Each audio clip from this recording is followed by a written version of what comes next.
The Brocken, also called the Blocksberg, was the most famous meeting place for witches in Europe. An old-fashioned poet, Matthison, wrote of it with gruesome awe. The horn of Satan grimly sounds, on Blocksberg's flanks strange din resounds, and specters crowd its summit high.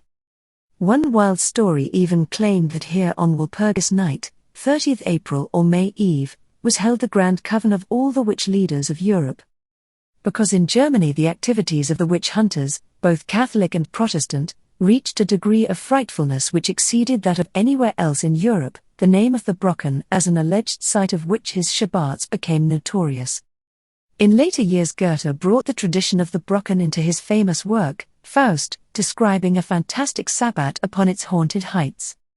In the 18th century, German map makers usually added to any map of the Harz Mountains, of which the Brocken is the highest peak, a few witches flying on broomsticks towards its summit. One of these old maps, drawn by L.S. Bisthorn and published at N. Nuremberg in 1751, is particularly interesting. This map also contains a short description of the Brocken, which states that at the summit of the mountain is the famous witches' ground, where the Sabbats take place, and close to it is an altar, which was formerly consecrated to a pagan god. There was also a spring of water here, and both the spring and the altar were used in the witches' ceremonies.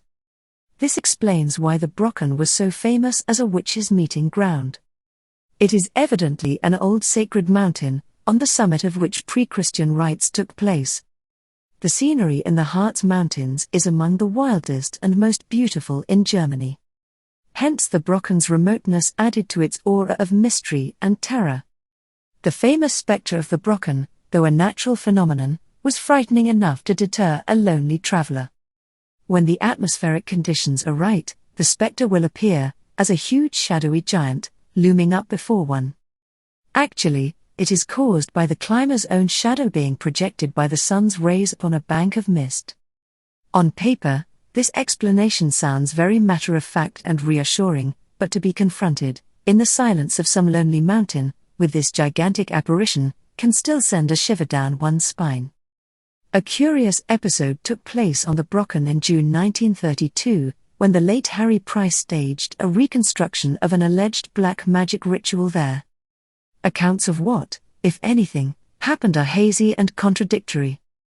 Apparently, a goat was involved, which was supposed to turn into a human being at midnight, but failed to do so.